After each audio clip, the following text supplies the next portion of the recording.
Hello, dear alls. Good mornings and welcome to my channel with not new topic. दोस्तों, आज हम एक नए टॉपिक के साथ उपस्थित हैं और यह एक ऐसा टॉपिक है जो कंबाइंड रूप से मल्टी डिसिप्लिनरी और इंटरडिसिप्लिनरी के रूप में देखा जाता है, जो कि विभिन्न विषयों में जैसे एजुकेशन है, हिस्ट्री है, फिलॉसफी है और इवन पॉलिटिकल साइंस के विषय में भी इनको पढ़ा जाता है, इनके दर्शन को और एजुकेशनल फिलॉसफी को। तो आज का हमारा जो टॉपिक है एजुकेशनल फिलॉसफी ऑफ अरविंदो कि अरविंद घोष का शिक्षा दर्शन। दोस्तों, जैसा कि आप अपने स्क्रीन पे देख रहे हैं कि अरविंद घोष का शिक्षा दर्शन, और यह विषय यूजीसी नेट के जेआरएफ के सिलेबस में हिस्ट्री, एजुकेशन और फिलॉसफी और पॉलिटिकल साइंस में भी आता है। इसके साथ ही साथ बीपीएससी, पीसीएस एग्ज़ाम के लिए भी यह अति महत्वपूर्ण विषय है, टॉपिक है,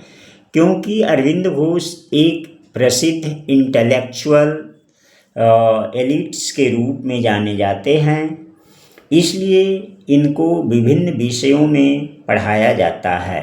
और उसी तरह से विभिन्न प्रकार की प्रतियोगी परीक्षाओं में भी अरविंद घोष के जीवन दर्शन और उनके शैक्षणिक दर्शन, उनकी जो ऐतिहासिक पृष्ठभूमि है, लाइफ स्केच है, वहाँ से प्रायः प्रश्न पूछे जाते रहे हैं। तो इसलिए आप लोगों के लिए अति आवश्यक है जो विभिन्न तरह की कॉम्पिटिटिव परीक्षाओं की तैयारी कर रहे हैं, चाहे आप यूजीसी नेट जेआरएफ की तैयारी कर रहे हों, बिहार पब्लिक सर्विस कमीशन की तैयारी कर रहे हैं, या अदर्स पीसीएस यानी पब्लिक सिविल सर्विसेज एग्जामिनेशंस की तैयारी कर रहे हैं, या डिफरेंट राज्यों द्वारा पब्लिक सिविल सर्विसेज जो कमीशंस होते हैं उसके द्वारा आयोजित असिस्टेंट प्रोफेसर्स के जो एग्जामिनेशंस कंडक्ट किए जाते हैं, उनके एजुकेशन, हिस्ट्री, फिलॉसफी और पॉलिटिकल साइंस के साथ साथ सामान्य ज्ञान का जो पेपर होता है उसमें भी यहाँ से प्रश्न पूछे जाते हैं। तो इसलिए यह एक व्यापक और मल्टी डिसिप्लिनरी अप्रोच का टॉपिक है जो आज के वीडियो में हमने चुना है। तो दोस्तों, शुरू करते हैं। वीडियो को ध्यान से देखिएगा, सुनिएगा। आपके स्क्रीन पे जो फैक्ट्स और इन्फॉर्मेशन आएंगे वो आपके मन मस्तिष्क को एग्जामिनेशन की प्रिपरेशन करने में अति महत्वपूर्ण होंगे और स्मृति करने में, याद करने में, रिमेम्बर्ड करने में भी यह हेल्प करेंगे। तो जो आज का हमारा एजुकेशनल फिलॉसफी ऑफ अरविंदो है उसकी शुरुआत हम करते हैं। इसके लिए इनके दर्शन और एजुकेशनल फिलॉसफी समझने से पहले हम अरविंद घोष के लाइफ स्केच जो है, जीवन परिचय है, उसके बारे में बातचीत करना चाहेंगे। तो दोस्तों, अरविंद घोष जैसा कि आपके स्क्रीन पे दिख रहा है, ये देख रहे हैं कि इनका जो जन्म है 1872 ईस्वी में हुआ और इनकी मृत्यु जो है 1950 में हुआ है। तो इनका जो जीवन काल है 1872 से लेकर के 1950, अर्थात ये पराधीन भारत में जन्म लिए थे और स्वतंत्रता तक इनका योगदान और इनका दर्शन रहा, और स्वतंत्रता प्राप्ति के कुछ ही वर्षों के बाद ये हमारे बीच नहीं रहे, लेकिन उनका जीवन दर्शन और उनके जो शैक्षणिक दर्शन हैं, फिलॉसफी है, वह हमें आज भी बहुत मदद करता है, चाहे हमारे समाज, संस्कृति और आध्यात्मिकता का निर्माण हो, या हमारी शैक्षणिक व्यवस्था में सुधार या रिफॉर्म या रिजुवनेट करने की बात हो। अरविंद के दर्शन को महत्वपूर्ण आयाम और उनकी भूमिका रही है। इवन जो NEP 2020 नई नेशनल एजुकेशन पॉलिसी 2020 आई है, वहाँ में भी एजुकेशन में आध्यात्मिकता और अरविंदो के एजुकेशनल फिलॉसफी, शिक्षा के दर्शन को देखने को मिलता है। तो अरविंद घोष का जन्म 1872 ईस्वी में भारत के प्रसिद्ध नगर कलकत्ता में हुआ था और इनको बहुत ही कम आयु में पढ़ने के लिए इंग्लैंड भेज दिया गया था। तो शायद ये भारत के ऐसे व्यक्ति रहे हैं जिन्होंने सबसे कम आयु में विदेशों में पढ़ने के लिए प्रस्थान कर दिए थे। मात्र 6 वर्ष की आयु में इन्हें इंग्लैंड भेज दिया गया था, जिसके कारण अरविंद घोष वहाँ पर शिक्षा प्राप्त की और प्राप्त करने के साथ साथ ऐसा कहा जाता है कि अरविंद घोष एक तरह से कृत्रिम अंग्रेज बन गए थे। अर्थात इनका जन्म तो भारत के कोलकाता नगर में हुआ, जो कलकत्ता पहले कहलाती थी, अभी वर्तमान में कोलकाता कहा जाता है। तो कलकत्ता में हुआ था, किंतु 6 वर्ष की आयु में ही इन्हें इंग्लैंड में शिक्षा ग्रहण करने के लिए भेज दिया गया था। अर्थात 6 वर्ष की आयु में ही अरविंदो इंग्लैंड पहुंच गए थे शिक्षा दर्शन के लिए, शिक्षा को प्राप्त करने के लिए। तो दोस्तों, आप समझ सकते हैं कि कितनी कम आयु में ही इन्होंने विदेश प्रस्थान कर गए थे शिक्षा की प्राप्ति के लिए। अरविंद घोष इंग्लैंड में जाकर के जो शिक्षा प्राप्त की और वहाँ पर जो अंग्रेजी कवियों के और लेखकों का जो मौलिक रचनाओं से इन्होंने अध्ययन प्राप्त किया, जिससे विभिन्न तरह की कई भाषाओं को, विदेशी भाषाओं को भी इन्होंने बहुत आसानी से और सफलतापूर्वक सीखा, जिसमें से जर्मन, इटालियन आदि भाषाओं पर इनकी पकड़ हो गई थी और ये विशुद्ध पाश्चात्य शिक्षा प्राप्त करते रहे। 1890 ईस्वी में अरविंद घोष सिविल सर्विसेज, जो उस समय इंडियन सिविल सर्विसेज, जो ICS एग्ज़ाम के नाम से जानी जाती थी, तो 1890 में ही इन्होंने ICS की परीक्षा उत्तीर्ण कर ली थी अरविंद घोष जो हैं। हालांकि जब 1839 में वे भारत लौट आए और सिविल सर्विसेज को छोड़ दिए थे, क्योंकि वो घुड़सवारी में निपुण नहीं थे और घुड़सवारी में भाग लेना नहीं चाहते थे। इस कारण से अंतिम रूप से वे सिविल सर्विसेज की परीक्षा में, सिविल सर्विसेज में आपकी सेवा में आगे इन्होंने कंटिन्यू नहीं किया। तो 1893 में अर्थात 1893 में वे भारत लौट आए और भारत आने पर अरविंद घोष ने सर्वप्रथम बड़ौदा के गायकवाड़ के यहाँ नौकरी किया और इन्होंने 13 वर्ष तक लगातार गायकवाड़ के यहाँ नौकरी की। उसके बाद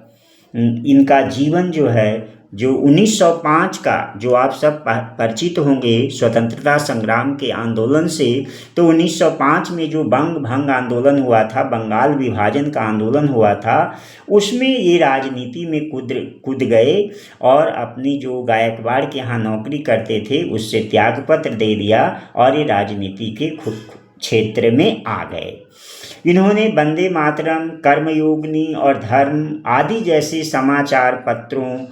और प्रभावशाली भाषणों से देश में राष्ट्रीयता के प्रचार प्रसार में अहम भूमिका निभाई। तो वंदे मातरम है, कर्मयोगिनी है और धर्म है जैसे घूम घूम करके इन्होंने उस समय स्वतंत्रता आंदोलन और राष्ट्रीयता की भावना को बढ़ाने में महत्वपूर्ण योगदान घोषित किया था। इस राजनीतिक सहभागिता के कारण और राजनीतिक कार्यों में भाग लेने के कारण इन्हें अर्थात अरविंद घोष को कई बार जेल की यात्रा भी सहनी पड़ी थी, यानी जेल की सज़ा भी सहनी पड़ी थी। लेकिन जैसा कि इन्होंने अपनी जीवनी में लिखा है कि अरविंद घोष को एक दिन जब ये जेल में थे तो उनको स्वप्न आया और स्वप्न में ईश्वरीय दर्शन हुआ ईश्वर का दर्शन हुआ और वहाँ से इनका जीवन जो है आध्यात्मिकता की ओर आगे बढ़ता है। और जैसे ही 1915 अर्थात 1915 में ये जेल से बाहर आते हैं तो अपने राजनीतिक गतिविधियों को, राजनीतिक जीवन को त्याग देते हैं और त्याग करके आध्यात्मिक जीवन की ओर बढ़ जाते हैं। अर्थात इनका जो जीवन की शुरुआत है वह राजनीतिक से आध्यात्मिकता की ओर बढ़ने लगा और वहीं से उन्हीं कारण से इनका जो ज़्यादा कर्म भूमि है वह दार्शनिक के रूप में और आध्यात्मिकता के क्षेत्र में रहा। तो एक दार्शनिक के रूप में उन्होंने जनता के सामने शिक्षा, धर्म, योग, ब्रह्मचर्य आदि जैसे ही विषयों पर इन्होंने विचार प्रस्तुत किए हैं, जो कि इनके जीवन का एक संक्षिप्त सार रहा है। और जहाँ तक इनके जीवन दर्शन की हम बात करते हैं तो ये आदर्शवादी और आध्यात्मिकता में विश्वास करने वाले व्यक्ति थे। अरविंद घोष तो एक राजनीति के साथ साथ आध्यात्मिक दर्शन में, जीवन के अंतिम दर्शन में भी इनके जो दर्शन हैं उन पर आध्यात्मिकता का प्रभाव देखने को मिलेगा। जो हमारा टॉपिक है एजुकेशनल फिलॉसफी ऑफ अरविंदो, तो जब हम एजुकेशनल फिलॉसफी इनको देखते हैं अर्थात इनके शिक्षा दर्शन को जब हम देखते हैं तो वहाँ पर आध्यात्मिकता का प्रभाव आपको देखने को स्पष्ट रूप से मिलेगा। तो अरविंद घोष की शिक्षा दर्शन अर्थात educational philosophy of Arvind Ghosh की जब हम बात करेंगे तो वहाँ पर आपको यह स्पष्ट रूप से होगा कि इनके शिक्षा दर्शन में भी आध्यात्मिकता का समावेश है। वैसे आज की वीडियो में जो हम अरविंद घोष के शिक्षा दर्शन में जिन विषयों पर बात करने वाले हैं उसमें है एम्स ऑफ एजुकेशन अर्थात शिक्षा के उद्देश्य अरविंद घोष के विचारों में, मेथड ऑफ टीचिंग अर्थात शिक्षण के तरीके और शिक्षण विधियाँ, करिकुलम टीचर्स और करिकुलम पेडागोजी का ट्रांजिशंस में चाइल्ड का रोल कि चाइल्ड सेंटर्स जो है वो चाइल्ड की भूमिका, बच्चों की भूमिका,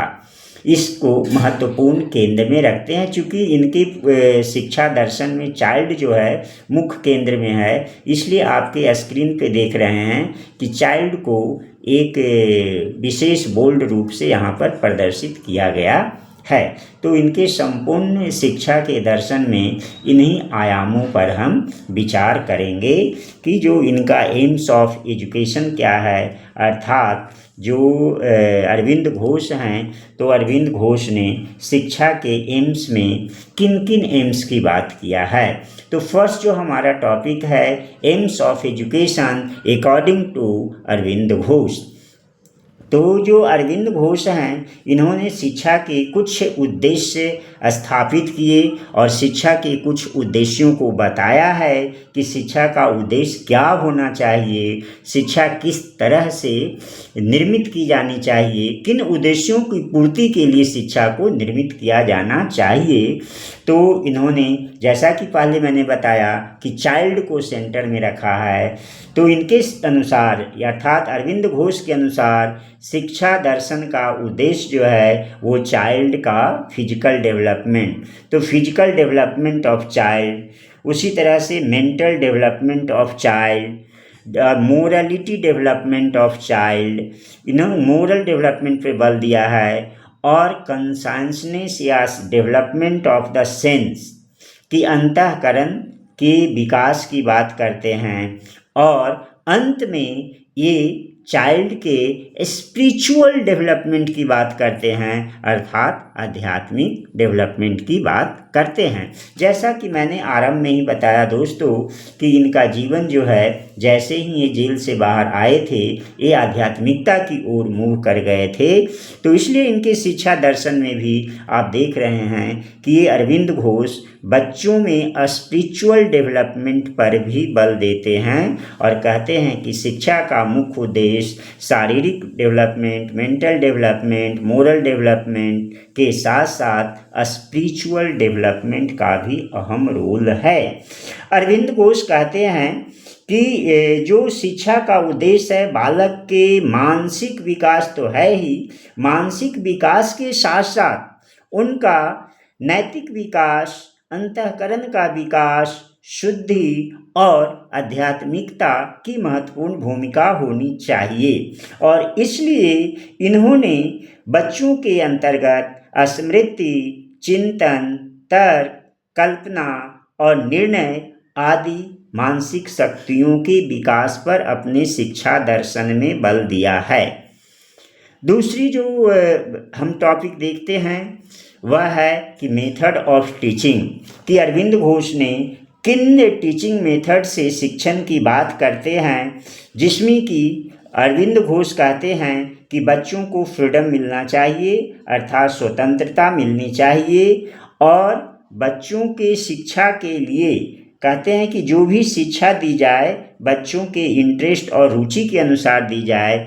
और जो बच्चों में शिक्षा देने का जो मेथड तरीका हो वह मातृभाषा में हो, मदर टंग में हो। तो अरविंद घोष, जैसा कि टैगोर, गांधी के शिक्षा दर्शन में भी देखने को मिलता था कि आरंभिक शिक्षा को मदर टंग में बल देते हैं, उसी तरह से अरविंद घोष भी अपने शिक्षा की संकल्पना में, अवधारणा में मातृभाषा में शिक्षा दिए जाने की वकालत करते हैं और कहते हैं कि बच्चों की जो शिक्षा देने में सेल्फ एक्सपीरियंस को इम्पॉर्टेंट देना चाहिए, अर्थात बच्चे एक्सपीरियंस के द्वारा, एक्टिविटी के द्वारा, क्रियाकलाप के द्वारा लर्निंग, अधिगम को आगे बढ़ाए। इस तरह की हमारा शिक्षा व्यवस्था होनी चाहिए या शैक्षणिक टीचिंग मेथड जो है डिजाइन किए जाने चाहिए। कॉपरेशन की बात करते हैं, लर्निंग विद डूइंग की बात करते हैं। जब हम करिकुलम की बात करते हैं, अरविंद घोष के दर्शन में, अरविंद घोष की जो शिक्षा की अवधारणा है उसमें करिकुलम की बात अगर करें, अर्थात पाठ्यचर्या कैसी हो, तो पाठ्यचर्या के संदर्भ में अरविंद घोष कहते हैं कि बालक की समझ शक्तियों को विकसित करने के लिए स्वतंत्र और निर्भयता पूर्वक वातावरण हो और पाठ्यक्रम इस तरह से हो जो बालक के सभी रुचियों को सम्मिलित करते हुए सभी विभिन्न तरह की जो विषय हैं उन विषयों को शामिल किया जाना चाहिए करिकुलम में। तो जो अरविंद घोष का शैक्षिक दर्शन है, उनका करिकुलम ऐसा होनी चाहिए जो पाठ्यक्रम रोचक हो बच्चों के अनुसार से, और पाठ्यक्रम में उन सभी विषयों का स्थान दिया जाना चाहिए जो बौद्धिक, शारीरिक, मानसिक, नैतिक और आध्यात्मिक विकास के उद्देश्य से निर्मित की जाती हो, अर्थात पाठ्यक्रम ऐसा हो जो बालक का पूर्ण विकास कर सके। और पूर्ण विकास से मतलब इनका है अरविंद घोष का शारीरिक विकास, मानसिक विकास, नैतिक विकास और साथ साथ में आध्यात्मिक विकास। चूँकि इनके दर्शन में आध्यात्मिकता का आरंभ से ही प्रभाव रहा है, इसलिए इन्होंने करिकुलम में भी आध्यात्मिकता पर बल देते हैं कि शिक्षा का करिकुलम ऐसा हो जो आध्यात्मिकता को बढ़ावा देता हो, बल देता हो और बच्चों में आध्यात्मिकता के पूठ का समावेश करता है। आगे की जो ये जो अरविंद घोष हैं, उन्होंने अपने शिक्षा दर्शन में शिक्षक की बात कहा कि प्लेस ऑफ टीचर, कि टीचर्स का क्या रोल होगा। तो अरविंद घोष की शिक्षा दर्शन में कहते हैं कि शिक्षक निर्देशक अथवा स्वामी नहीं होना चाहिए और वह केवल सहायक या पथ प्रदर्शक के रूप में होना चाहिए। अर्थात अपने शिक्षा दर्शन में अरविंद घोष टीचर का स्थान तो महत्वपूर्ण मानते हैं, लेकिन ये कहते हैं कि जो शिक्षण और शिक्षा की विधि में शिक्षक एक स्वामी या निर्देशक नहीं हो बल्कि सहायक हो, असिस्टेंट हो और बालक के मस्तिष्क को इस तरह से बढ़ने में और सीखने की प्रक्रिया में सहायता दे, प्रेरणा दे, मोटिवेशन करे, जिससे कि बालक ज्ञान का निर्माण कर सके और बालक अपने अनुभव द्वारा ज्ञान को निर्मित कर सके, नहीं कि ज्ञान को केवल रूट लर्निंग द्वारा अध्ययन कर सके। अर्थात अरविंद घोष का जो शैक्षणिक दर्शन है वह रूट लर्निंग का और जो ट्रेडिशनल शिक्षण पद्धति का विरोध करता है और ये बालक को सीखने की प्रक्रिया में उसके मोटिवेशन को बढ़ा करके मन मस्तिष्क को सीखने में लगाने पर बल देते हैं और शिक्षक उसमें एक सहायक का भूमिका निभाए। तो इस तरह से देखते हैं कि अरविंद का जो शिक्षा दर्शन है वो प्रकृतिवादी और प्रयोजनवादी की तरह ही बाल केंद्रित शिक्षा पर बल देता है। अर्थात अरविंद घोष शिक्षक को केवल निर्देशक नहीं मानते हैं, सहायता करने वाले या पथ प्रदर्शक के रूप में शिक्षक का स्थान शिक्षा में स्थापित करते हैं और जो एजुकेशन हो वो चाइल्ड सेंटर्ड हो। अर्थात अरविंद घोष के शिक्षा दर्शन में भी चाइल्ड सेंटर की अवधारणा को महत्वपूर्ण जगह दी गई है, अर्थात बाल केंद्रित शिक्षा की बात करते हैं। इसके साथ ही साथ जो शिक्षा में दर्शन में अरविंद घोष का जो दर्शन था, शिक्षा की जो अवधारणा थी, उस शिक्षा की अवधारणा में शिक्षा को किन अन्य तत्वों पर बल देना चाहिए उसको इस के माध्यम से समझ सकते हैं जो आपके स्क्रीन पे दिख रही है कि Shri Aurobindo and the mothers on the education. यह उनका पांडिचेरी में अर्थात अरविंद घोष ने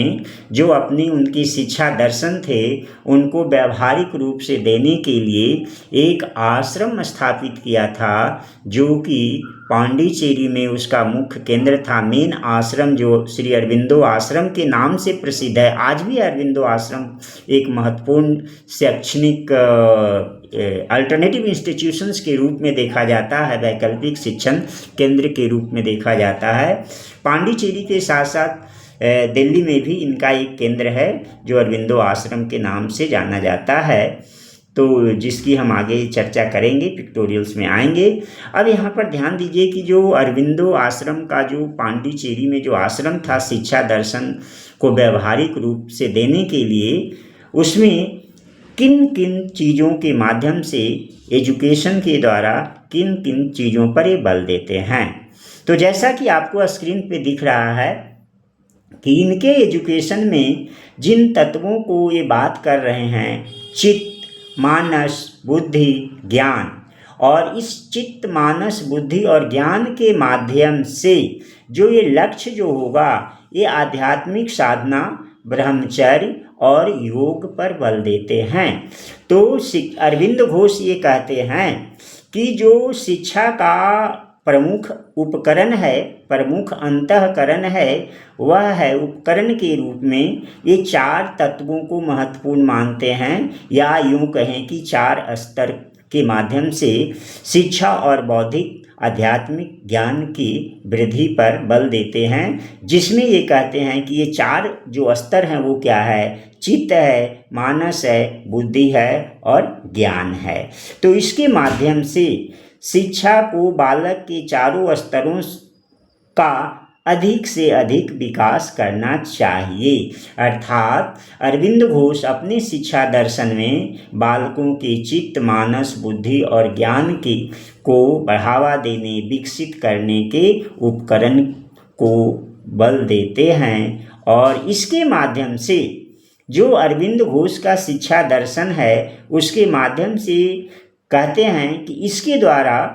जो है प्राप्ति क्या होगी कि आध्यात्मिक साधना, ब्रह्मचर्य तथा योग, अर्थात जो ये शिक्षा होनी चाहिए इससे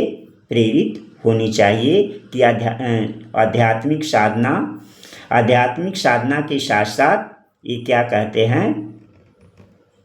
कि जो शिक्षा का दर्शन है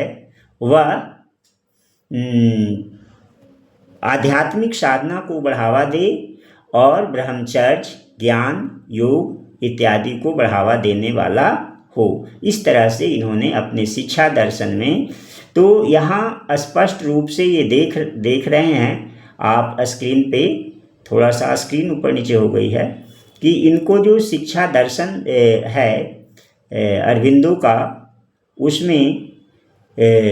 आध्यात्मिकता का समावेश है। आध्यात्मिकता का पुट हम देख रहे हैं, क्योंकि यहाँ पर आध्यात्मिकता में ये जिन चीज़ों को बल देने की बात कर रहे हैं वह आध्यात्मिक से जुड़ी हुई ज़्यादा है, फोकस है। तो इनका जो दर्शन था बालकों की शारीरिक, मानसिक और नैतिक विकास के साथ साथ आध्यात्मिक विकास पे ज़्यादा रहा है।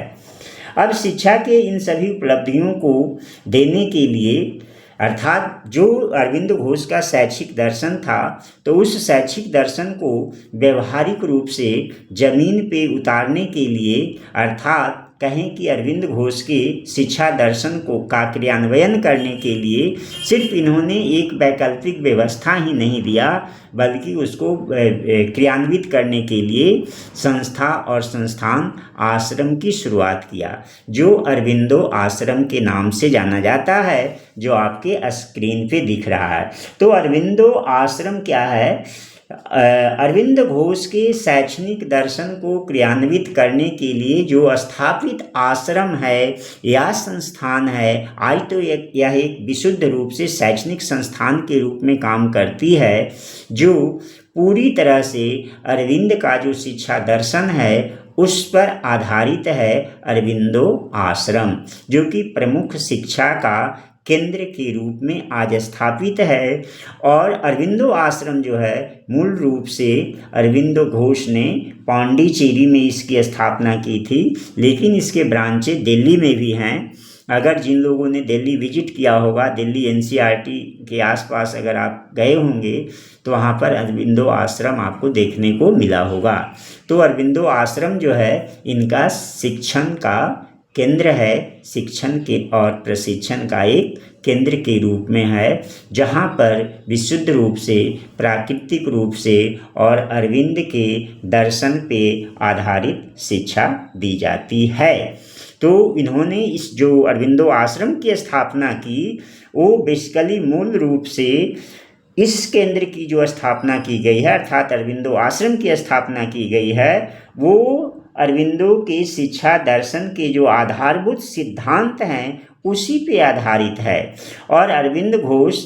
ने जो प्रमुख आधारभूत सिद्धांत दिए हैं, जिसके आधार पर ये संस्था और ये आश्रम चलती है, अरविंदो आश्रम, उनका मुख्य केंद्र है। जो कुछ बातें मैं यहाँ रखता हूँ आप लोग को, जिसको ध्यान में रखिएगा जब कभी अरविंद की शैक्षणिक दर्शन की बात करना हो।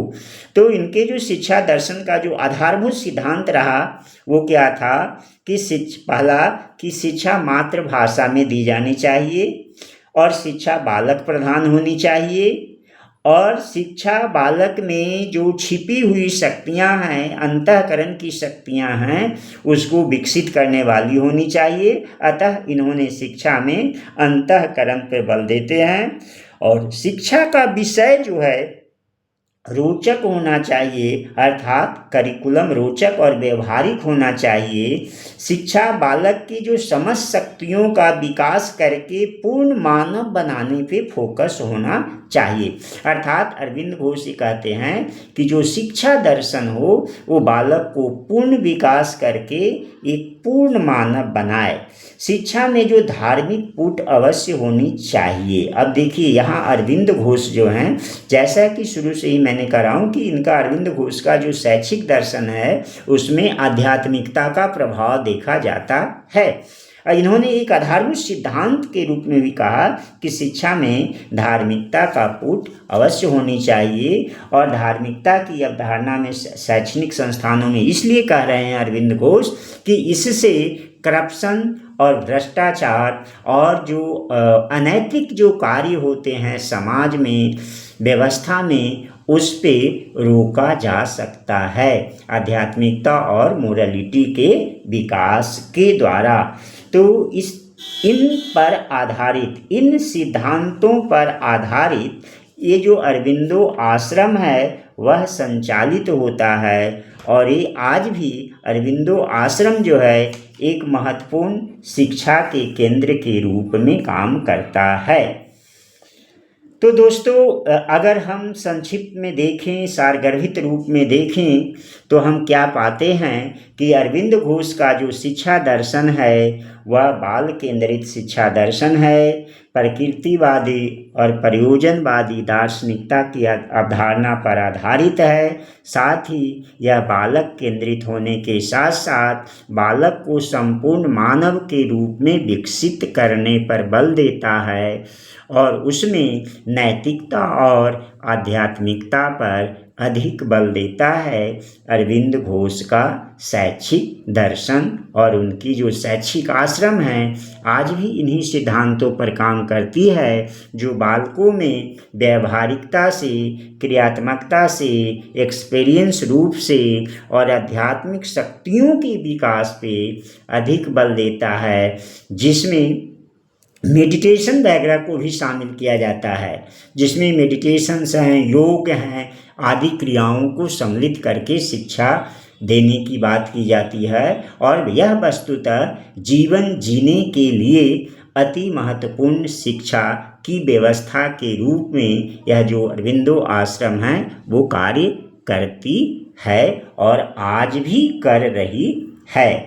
तो दोस्तों, संक्षिप्त में हमने देखा कि अरविंद दर्शन का जो शिक्षा दर्शन है वो क्या है। आपने वीडियो को संपूर्ण रूप से देखा, इतनी पेशेंसली से देखा, तो प्लीज़ वीडियो को चैनल को सब्सक्राइब कीजिए, वीडियो को लाइक और शेयर ज़रूर कीजिए, जिससे आगे जो शिक्षा और आपके ज्ञान संवर्धन से जुड़ी हुई जो वीडियो होगा जब भी आएगी तो आपकी सूचना उसको आसानी से मिल जाएगी और आप तक संदेश पहुंच जाएगा। इसलिए दोस्तों, चैनल को सब्सक्राइब करना ना भूलें, वीडियो को शेयर अवश्य करें, जिससे अधिक से अधिक लोगों तक यह शिक्षा का जो संदेश है वो फैल सके और अधिक लोगों तक उनके अपने करियर निर्माण या जीवन निर्माण में महत्वपूर्ण हो सके। तो धन्यवाद। जय हिंद, जय भारत।